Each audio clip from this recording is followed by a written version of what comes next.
జై శ్రీకృష్ణ. మనము రుక్మిణీ మాత పుస్తకంలో 16వ అధ్యాయానికి చేరుకున్నాం. ఈ అధ్యాయం పేరు ద డిపార్చర్ ఆఫ్ ఈశాన్, అంటే ఈశాన్ యొక్క ప్రయాణము, ఈశాన్‌కి వీడ్కోలు చెప్పడము లాంటిదన్నమాట. సరే, ఈ చాప్టర్‌లో మనము మళ్ళీ కథలోకొస్తాం. గత అధ్యాయంలో పారిజాత వృక్షం, నరకాసురి వధ గురించి మనం తెలుసుకున్నాం గదా! ఇప్పుడు మళ్ళీ అసలైన సుజాత, ఈశాను వాళ్ళకి సంబంధించినటువంటి కథ అన్నమాట. ఈశాన్ నెమ్మదిగా పెరిగి పెద్దవాడవుతుంటాడు. 12 సంవత్సరాలు వచ్చేస్తాయి. నెమ్మదిగా వాళ్ళ అమ్మకి వాడిని పెంచడం కొంచెం కష్టంగా మారుతుంది. ఎందుకంటే వాడు ప్రశ్నలు అడుగుతూ ఉంటాడు. వాళ్ళ నాన్న గురించి తెలుసుకోవాలని, వాళ్ళ నాన్న కుటుంబం గురించి తెలుసుకోవాలని వాడికి ఆతృత ఉంటుంది. దాని గురించిన ఆలోచన ఉండి వాళ్ళ అమ్మని అడుగుతూ ఉంటాడనమాట మధ్య మధ్యలో. అయితే వాళ్ళ అమ్మ మాత్రం పూర్తిగా తనేమి చెప్పలేదు. ఎందుకంటే ఇంకా తనలో భయం ఉందనమాట. ఇంక పూర్తిగా వాడికి చెప్పచ్చా? వాడింకా పెద్దవాడు అవ్వలేదు కదా! అన్నట్టుగా తను కొన్ని విషయాలు దాస్తూ ఉంటుంది. అయితే వాడు మాత్రం ఏం చెప్తాడు ఈశాను అంటే, అమ్మా నేను నాన్న స్పర్శని నాకు బాగా గుర్తుంది. నాన్న నన్నిలా గుండెలకు హత్తుకోవడం నాకు చాలా గుర్తుంది. అని చెప్తూ వాళ్ళ నాన్న గురించినటువంటి విషయాలు చెప్పమని అడుగుతూ ఉంటాడు వాళ్ళ అమ్మని. ఇలా అడిగినప్పుడు సుజాతకి చాలా ఆశ్చర్యం వేస్తుంది. ఎందుకంటే, ఆ రోజున మాత వాడి నుదుటి మీద తాకి చెప్పారు కదా! జీవితాంతం గుర్తుండిపోతుంది ఈ తండ్రి యొక్క ప్రేమ వీడికి అని చెప్పి, అలాంటిది ఒక అనుభూతిని నేను వీడికి ఇస్తున్నాను అని చెప్పి మాత చెప్తారు వాడు చిన్నప్పుడు. అంటే ఆ మాత చెప్పింది ఇప్పుడు తన ముందుకొస్తోంది. వాడు చెప్తున్నాడు, నాకు నాన్న స్పర్శ గుర్తుంది అని చెప్పి వాడు చెప్పడము. ఎందుకంటే వాడు పుట్టే టైంకి వాళ్ళ నాన్న లేరు కదా! కానీ వాడికి బాగా గుర్తుందనమాట ఈ స్పర్శ అన్నది. అందుకని వాడు ఆ విషయాలన్నీ అడుగుతూ ఉంటాడు. కానీ ఎప్పుడు కూడా ఇంతవరకు తన యొక్క గతం తాలూకా నిజమైనటువంటి స్టోరీని అతనికి చెప్పలేదనమాట. ఇంకొక విషయం, తన లోపల బాధపడేదేంటంటే, సుజాత కొంచెం కంగారు పడేదేంటంటే, ఈ కాశిని, ఈశాన్‌ల అన్యోన్యత. వాళ్ళలో స్నేహం బాగా పెరగడం, ఒకరిని విడిచి ఒకరు ఉండలేనటువంటి అంత స్నేహంగా వాళ్ళు ఉంటూ ఉంటారనమాట. తను కొంచెం కంగారు పడుతూ ఉంటుంది. ఎంతకి దారి తీస్తుందో ఇది అని చెప్పి. అప్పుడు ఈశాన్‌ని పక్కకు పిలిచి చెప్తుంది కూడా, "వాళ్ళు క్షత్రియులు. నువ్వు ఆలోచన చెయ్యాలి. వాళ్ళ నాన్న క్షత్రియ వంశానికి సంబంధించిన వాడిని పెళ్లి చేయాలని చెప్పి వాళ్ళ నాన్న అనుకుంటున్నారు. అయినా తను నీకన్నా కొంచెం పెద్దది కదా!" అని చెప్పి ఆమె చెప్తుంది సుజాత కొడుకుకి. అప్పుడు వాడు చాలా కోపం వస్తుందనమాట. ఫస్ట్ టైమ్ వాళ్ళ అమ్మ మీద కోప్పడుతున్నాడు వాడు. కోపం వచ్చి కొన్ని గంటల పాటు వాడు అలిగి బయటికి వెళ్ళిపోతాడు. అలా తను అది అది తనకి చాలా మొదటిసారనమాట. ఏంటి వీడు ఇలా కోపం వచ్చింది వీడికి, ఇంతలాగా వీడు అలిగాడు అనుకుంటుంది. కానీ తన భవిష్యత్తు గురించి ఆలోచన చేస్తూ ఉంటుందనమాట. ఎట్లా అని చెప్పి. ఈశాన్ గూడా వాడి యొక్క ఫ్యూచర్ ఆలోచిస్తూ ఉంటాడు. నేను ఇంకా బాగా డాన్స్ నేర్చుకోవాలి, లేకపోతే నేను బయటికి వెళ్ళాలి, ఇంకా నేను అభివృద్ధి చెందాలి, ఇక్కడే ఉంటే మహిళల మధ్యలో ఉన్నాను అన్న ఆలోచన వాడిలో ఉందేమో అని చెప్పి వాళ్ళ తల్లి ఆలోచిస్తుంది. వాడికుందో లేదో పక్కకు పెడితే, వీళ్ళమ్మ వాడి గురించి ఆలోచిస్తూ ఉంటుందనమాట. ఇది జరుగుతుంది. కొన్ని రోజులు వాళ్ళ మధ్య ముభావంగా గడుస్తాయి. తల్లి కొడుకుల మధ్య. ఆ టైంలోనే సుమతి వచ్చి మాత మాట్లాడటానికి రమ్మంటున్నారు సుజాత అని చెప్పి చెప్తుందనమాట. వెంటనే తను వెళ్తుంది మాత దగ్గరికి. మాత అక్కడ సరస్సు ఉంది గదా! అక్కడికి వెళ్తారు. తను ఉంటారనమాట అక్కడ నిలబడి. తిను గూడా వెళ్తుంది. వెళ్ళి ఎలాగా మాతని అడగడం అనుకుంటూ నెమ్మదిగా నడుచుకుంటూ వెళ్తుంది. మాత అంటారు, "పద అలా మనం కొద్దిసేపు నడుద్దాం" అని చెప్పి ఆ సరస్సు వెంబడి నడుస్తూ మాతనే ముందు అడుగుతారు. ఏమని? సుజాత, నేను ఈశాన్ గురించి ఆలోచిస్తున్నాను. వాడికి ఇంకా మంచి శిక్షణ ఇప్పించాలని నేను అనుకుంటున్నాను.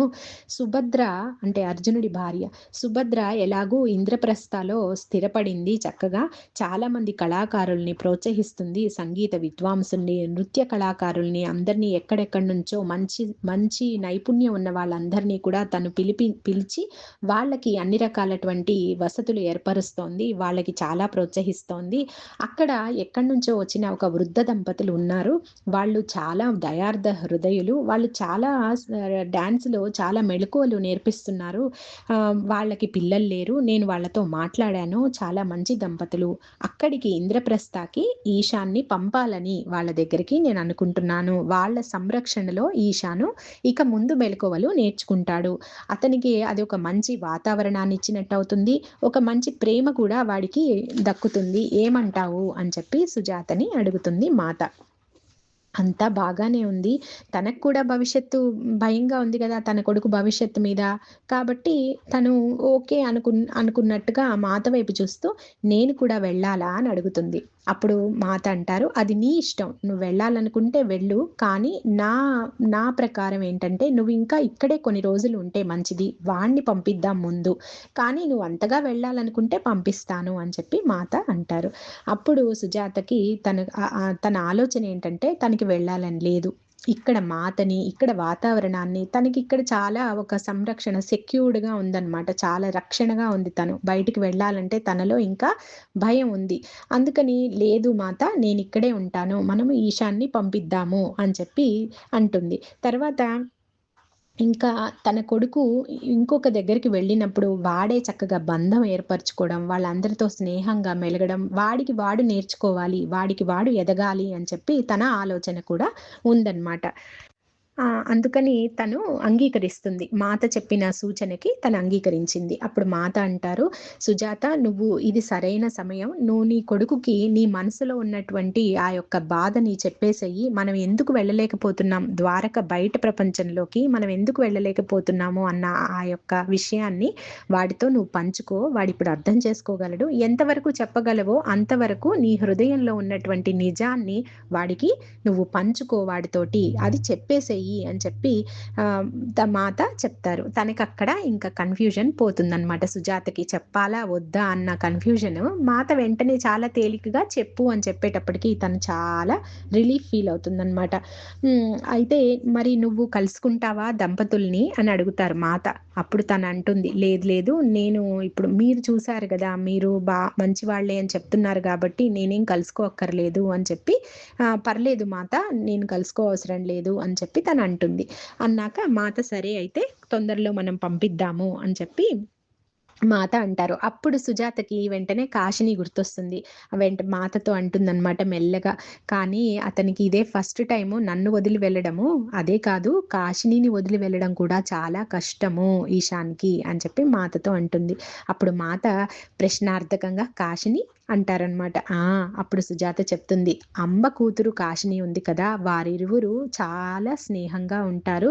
ప్రేమలో కూడా ఉన్నారు మాత. వాళ్ళు పుట్టినప్పటి నుంచి అలాగే చాలా అన్యోన్యంగా ఉంటారు" అని చెప్పి సుజాత చెప్తుంది. అప్పుడు మాత అంటారు, "మంచిది, చాలా మంచిది.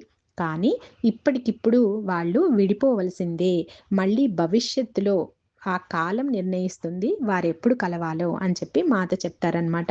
సరే సుజాత ఈశాన్ విషయము కొంచెం సద్దుమణిగిన తర్వాత వాడెళ్ళి అక్కడ అడ్జస్ట్ అవ్వడం అదంతా అయిన తర్వాత నీ సంగతి కూడా చూద్దాంలే అని చెప్పి మాత అంటూ ఇంక సెలవు తీసుకొని వెళ్ళిపోతారనమాట. చూడండి ఇంక అంటే ఈశాన్‌కిను, సుజాతకి కొత్త దశ ప్రారంభం కాబోతోందనమాట. వాళ్ళు విడిపోవడం అన్నది లేదు. పుట్టిన దగ్గర నుంచి తనకున్న ఏకైక బంధం తన కొడుకే గదా!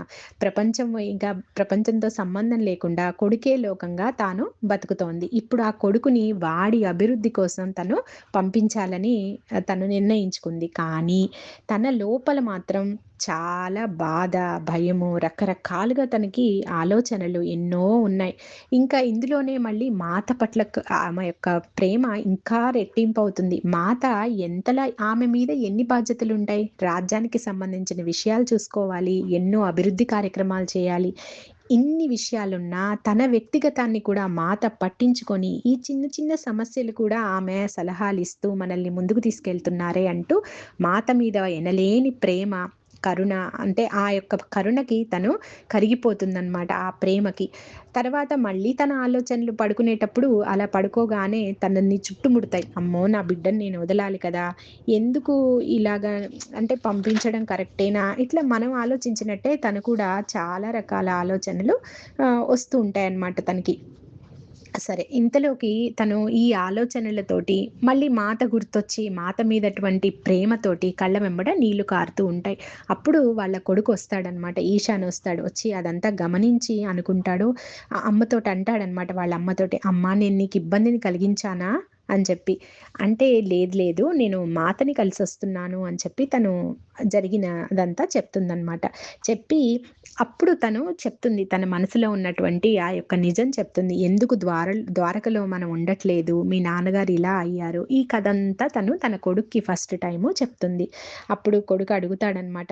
మరి నాకు మా నాన్న నన్ను పట్టుకున్నట్టు ఆ స్పర్శ నాకెలా గుర్తుంది అని. అది కూడా మాత యొక్క కరుణ, ఆ మాత యొక్క దయ వలన జరిగిందని కొడుక్కి చెప్తుందనమాట. చెప్పిన తర్వాత కొడుకు అడుగుతాడు వాళ్ళ ప్రేమ కథ గురించి. "అమ్మ మీరిరువురు అమితంగా ప్రేమించుకున్నారు కదా!" అని చెప్పి. "అవును నాన్న చాలా చాలా మేము చాలా ప్రేమించుకున్నాము" అని చెప్పి వాళ్ళ కొడుకుకి చెప్తుంది. "అమ్మ మీరిరువురు ప్రేమ కోసం ఎంతో త్యాగం చేశారు కదా!" అని చెప్పి ఆ కొడుకు అడుగుతాడు. "అవును" అని తను అంటుంది. "అమ్మ నేను కూడా అదే చేస్తాను" అంటాడు. వెంటనే అది కాదు, అలా కాదు అని చెప్పి తనేదో చెప్పబోతూ ఆగిపోతుందనమాట. వెంటనే తను ఆ అబ్బాయి అంటాడు, "నేను అలాంటి నాన్నని పొందినందుకు గర్విస్తున్నానమ్మా" అని చెప్పి తను వాళ్ళ నాన్నని గుర్తు చేసుకుంటూ కళ్ళు చెమరుస్తాడు. ఆ తర్వాత ఆ అబ్బాయి వాళ్ళ తాత అంటే నాన్న వాళ్ళ పేరెంట్స్ గురించి, మాలిని పేరెంట్స్ గురించి అడుగుతాడు. మాలిని పేరెంట్స్ గురించి అడిగినప్పుడు మాలిని చెప్తుంది వాళ్ళు చనిపోయారు అని చెప్పి. వాళ్ళకి ఏం చేయాలో మరి వాళ్ళు హెల్ప్ చేయలేదా? ఇలా పిల్లలు అడుగుతారు గదా! మీరింత కష్టపడుతున్నప్పుడు మీ పేరెంట్స్ హెల్ప్ చేయలేదా? అని చెప్పి ఆ అబ్బాయి అడుగుతాడనమాట.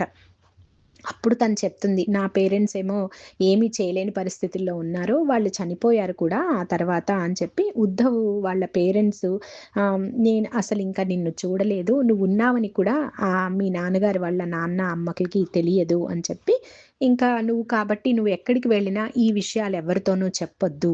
ఎందుకంటే మనకు ఆ మహేందర్ నుంచి ముప్పు పొంచి ఉంది. కాబట్టి నువ్వెప్పుడూ చెప్పొద్దు అని చెప్పి అంటుంది. అప్పుడు తను అడుగుతాడు, "అమ్మ నువ్వు కూడా వస్తున్నావు కదా నాతోటి" అని. అప్పుడు లేదు నేను రావట్లేదు అని చెప్పి తనంటుంది. ఆ బాబు కొంచెం నిరుత్సాహపడతాడనమాట. ఆహ్, అమ్మ నేనిక్కడ వాతావరణాన్ని, ఇక్కడున్నటువంటి అందరిని వదిలి వెళ్ళాలి కదా! ముఖ్యంగా అంబ ఆంటీని, కాశినిని వదిలి ఎళ్ళాలి కదా! అంటూ అది చాలా కష్టం అమ్మా అంటూ ఆ అబ్బాయి అంటాడు. ఏదో ఒక రోజు మా ప్రమాణం ప్రకారం మేము అంటూ ఆపేస్తాడు. చెప్పడు వాళ్ళమ్మకి. అమ్మ కూడా అడగదు. ఎందుకంటే అది విని తట్టుకునే ధైర్యం తనకి లేదు. అందుకని వాళ్ళ అమ్మ కూడా వినదనమాట. ఇలా ఇదంతా సంఘటన జరిగాక వాళ్ళిద్దరూ పడుకుంటారు. కానీ తను మాత్రం ఇలా ఆలోచనల్లో చాలా సతమతమవుతూ ఉంటుంది సుజాత. కొడుకుని వదలాలి గదా! తనకున్న ఏకైక బంధాన్ని తననుకుంటుంది. నాకిష్టమైన అమ్మ దూరమైంది, ఉద్ధవ్ దూరమయ్యాడు. ఇప్పుడు నా కొడుకు దూరమవుతున్నాడు. ఏంటి ఇదంతా? నాకెందుకిలా జరుగుతోంది? అని చెప్పి కొంచెం బాధపడుతుందనమాట. అప్పుడు వెంటనే మాత తనకి అంటే మాత కనిపిస్తారనమాట. కనిపించగానే అనుకుంటుంది, నేను నా సమస్యలతో ఇలా ఆలోచిస్తున్నాను. నేను మాతని మర్చిపోయాను. కానీ మాత మాత్రం నన్ను వదలడం లేదు. చూడండి పరమాత్మ యొక్క కరుణ అలా ఉంటుంది. మాత మాత్రం నన్నొదలడం లేదు అనుకోని, మళ్ళీ మాత ఉన్నారులే అని స్థిమితపడుతుంది. ఆ తర్వాత రోజు అంబ, కాశిని భవంతికొస్తారనమాట. ఇలా ఈశాన్ వెళ్ళిపోతున్నాడని తెలిసి. అప్పుడు అంబ అడుగుతుంది, నీకు చాలా కష్టం కదా! ఈశాన్‌ని వదిలి ఉండడం" అని. అప్పుడు అవును చాలా కష్టం. కానీ వాడి భవిష్యత్తు కోసం మరి తప్పడం లేదు అని చెప్పి తను అంటుందనమాట సుజాత. అప్పుడు అంబ అంటుంది, "కాశినికి కూడా చాలా కష్టము. ఎన్ని రోజులైనా ఈశాన్ కోసం కాశిని ఆ ప్రాణము అలా వెయిట్ చేస్తూనే ఉంటుంది. మళ్ళీ తను ఈశాన్ వచ్చినప్పుడే తనలో సంతోషాన్ని నేను చూడగలను" అని చెప్పి తను బాధపడుతుంది. వాళ్ళ కూతురు గురించి తను బాధపడుతుంది. అప్పుడు సుజాత అంటుంది సుజాతకి మనసులో భయం ఉందనమాట. వాళ్ళిద్దరి పెళ్లి జరిగితే ఈశాన్‌కి ఏమైనా ముప్పు జరుగుతుందేమో, కొడుకు గదా! ఆ బాధ తనలో భయం ఉందనమాట.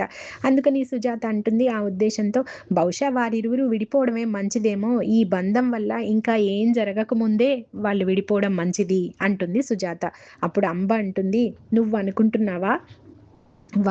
వారి యొక్క గతం నుంచే ఆ బంధం వస్తోంది. అంటే గత జన్మల నుంచి ఆ బంధం వస్తోంది. వారు ఈ జన్మ పుట్టుకతో ఆ బంధం బలపడింది. అందుకే వారి భవిష్యత్తు ఏంటో మనము నిర్ణయించలేము. అది మాత చేతిలో పెట్టేద్దాం. మాతకే వదిలేద్దాం" అంటుంది అంబ. అప్పుడు సుజాత తెలుసు గదా! మనకి ఉద్ధవ్ మరణించాడు. ఆ భయము మళ్ళీ ఈశాన్ మీద కూడా అట్లనే జరుగుతదేమో, ఈశాన్ కూడా అలాంటి సిట్యుయేషన్‌లో మాత్రం ఈశాన్‌ని పడేయొద్దు మాత అంటూ మాతని చాలా భయంగా వేడుకుంటుందన్నమాట. మాత అలాంటి పరీక్ష మళ్ళీ నాకు ఎదురు కాకూడదు. నా కొడుకు అలాంటి స్థితిని నా కొడుకుకి మళ్ళీ ఇవ్వకండి అంటూ మాతని వేడుకుంటుంది.